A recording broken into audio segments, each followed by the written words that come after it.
La cyberpédophilie, déviance mentale nommée paraphilie découlant de la pédophilie. La seule différence, la plateforme d'exploitation. L'écran derrière lequel l'homme se cache remplace le dialogue face à face. Plus de possibilités de rencontres, plus d'espace sans surveillance, plus de victimes. Des enfants pris au piège par l'Internet, faute de conscientisation du danger. Attention vos enfants, ce pourrait être le vôtre. La pédophilie est l'attirance sexuelle d'un adulte envers un enfant, fille ou garçon, par un adulte. La pédophilie, c'est une paraphilie. C'est le nouveau mot qui est employé à la place de déviance sexuelle. Puis ça implique que c'est plusieurs caractéristiques qui sont propres à une personne qui fait qu'un psychiatre peut déclarer que la personne est atteinte d'une paraphilie. Donc, quelqu'un qui a une grosse détresse psychologique, que cette détresse-là, ça affecte son environnement social, personnel, professionnel, etc. La pédophilie, c'est une attirance sexuelle puis imaginaire avec les fantasmes envers les enfants. La cyberpédophilie diffère seulement par la plateforme de communication utilisée. L'Internet remplace alors les contacts humains. Avant, pour approcher des victimes, les prédateurs devaient faire le tour, tourner autour des écoles. C'est plus compliqué. Maintenant, ils sont sur Internet. Et en plus, Internet leur donne l'illusion qu'ils sont encore jeunes. Ils pensent dans leur tête qu'ils ont encore 13, 14, 15 ans, alors qu'ils en ont 30 ans, mais souvent.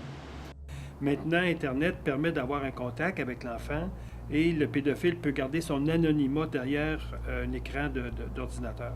Donc, c'est beaucoup plus facile et c'est aussi, dans ce cas-là, le crime qui est le plus en augmentation, l'utilisation d'Internet pour entrer en contact avec des enfants.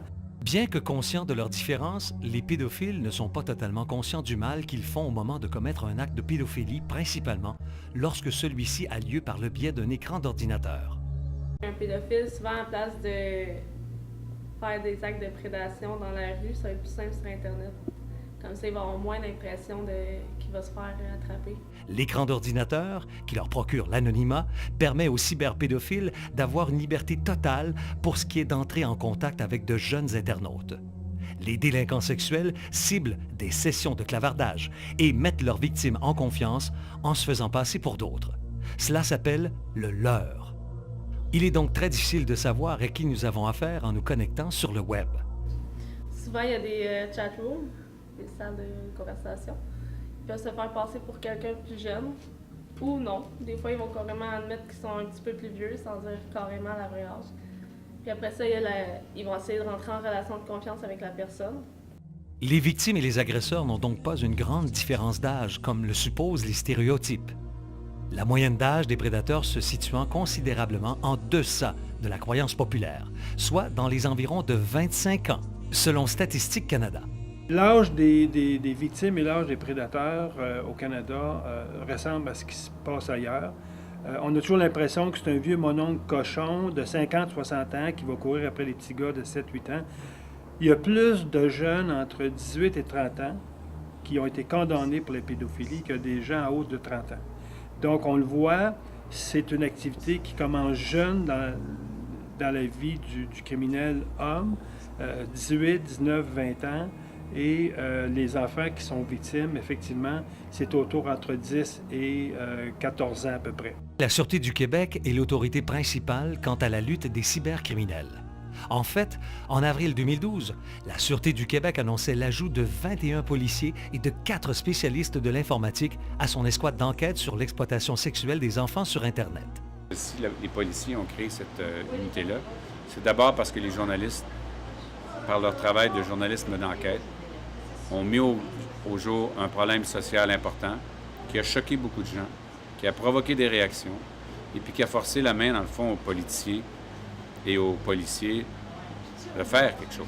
D'autres solutions législatives sont proposées comme celle de rendre le registre d'enregistrement des délinquants sexuels public.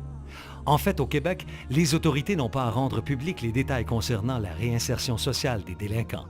Il est donc impossible pour le citoyen québécois de savoir qui sont les pédophiles remis en liberté où ils iront s'établir. C'est un choix de société. C'est évident que si le registre canadien serait accessible comme les Américains ont rendu leur registre, oui, il peut y avoir des événements, il peut arriver des événements je dirais, où des citoyens pourraient, un exemple, avoir une altercation avec le pédophile en question si on connaît son adresse ou son numéro de téléphone. Le registre reste un sujet controversé qui amène différents points de vue, car l'affichage public du registre pourrait nuire à la réinsertion sociale du pédophile. Quelqu'un qui a vraiment réussi ses thérapies, ben, il va dans une communauté pour partir à neuf, puis ça ne donne jamais la chance de s'en sortir. Aux États-Unis, la description physique et le lieu de résidence du prédateur sont révélés afin de mieux prévenir les parents. Le Canada n'arrivera pas jusque-là. Par contre, de rendre l'information publique lorsque le criminel est libéré et considéré dangereux, ici, c'est savoir qu'est-ce qu'on protège. Est-ce qu'on protège le pédophile qui est dangereux, qui n'a pas fait d'effort en prison pour se corriger, qui ne veut pas se corriger, ou si on protège les enfants? Dans la société, il faut que les victimes et leurs proches aient le sentiment que la société leur rend justice quand ils sont victimes. Si les sentences sont pas assez importantes et font en sorte que les victimes ont l'impression que la société ne leur rend pas justice, un jour, ils vont vouloir se rendre justice eux-mêmes. Et ça, c'est le début de l'anarchie, puis on ne veut pas ça. Un pédophile, lorsqu'il est libéré dans l'anonymat, ses chances de récidive sont 2 fois plus élevées parce qu'il a l'impression que personne ne le connaît. On va dire, il y a un des prédateurs qu'on a fait dans la première émission qui pleurait et tout. Puis quand on a refait un autre personnage, il chattait encore avec la jeune fille de 15 ans. Il était encore en train de le faire.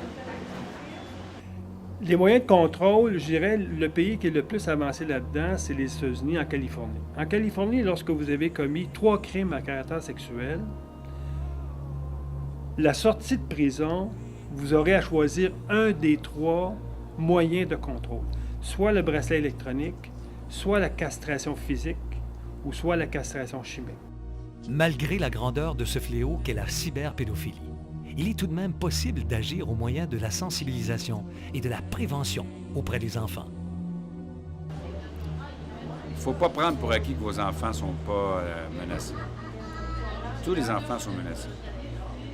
Il ne faut pas penser non plus que... Je ne dis pas qu'il ne faut pas faire confiance à ses enfants, mais les gens qui veulent agresser, qui s'intéressent à vos enfants, sont des gens souvent intelligents, qui sont souvent habitués, qui sont souvent prêts à tout. Je pense que les parents, il faut qu'ils gardent un contact, qu'ils restent ouverts, qu'ils se tiennent au courant de ce que font leurs enfants. C'est peut-être se renseigner envers les CLSC, les écoles, s'il y a des programmes aussi, des fois, qui se mettent en branle pour que les enfants soient plus sensibilisés à ça. Des fois, ils disent « Ah, ben oui, je fais attention, mais à quel point ils font attention? » C'est surtout pour les parents d'avoir un œil sur qu'est-ce que l'enfant fait, que ce soit par mettre l'ordinateur dans la cuisine, dans le salon. Pas le laisser tout seul dans sa chambre, ni dans la cave, ni rien qui serait hors de portée. Au début, quand j'ai commencé à faire des reportages sur les prédateurs sexuels, on disait aux gens pas d'ordinateur dans la chambre, jamais la porte fermée avec les enfants tout seuls dans la chambre avec l'ordinateur. Mais maintenant, l'ordinateur, c'est le téléphone cellulaire. Alors, ça devient plus difficile. Ce monde virtuel n'est pas inoffensif. Attention à vos enfants. L'Internet n'est pas qu'un jeu. Un relâchement de sa surveillance pourrait être fatal pour un jeune utilisateur. Attention à vos enfants, même s'ils sont des vôtres. Gardez un œil sur ce qu'ils font pourrait s'avérer être la solution la plus simple pour prévenir ces drames modernes. Attention à vos enfants. Les cyberprédateurs pourraient être des vôtres.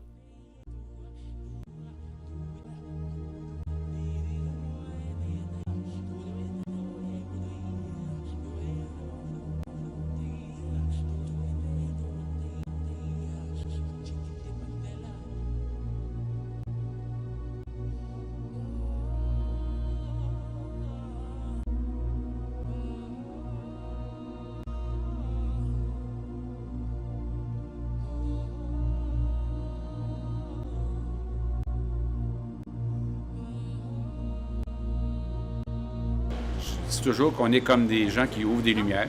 À partir du moment où on ouvre la lumière, si on se rend compte, si les gens qui sont dans la pièce, les citoyens, se rendent compte qu'il y a des souris ou qu'il y a des coquerelles, là, ils peuvent choisir de refermer la lumière puis de vivre avec les souris et les coquerelles, ou ils peuvent décider de faire venir l'exterminateur. C'est pas moi l'exterminateur. Moi, j'ouvre la lumière.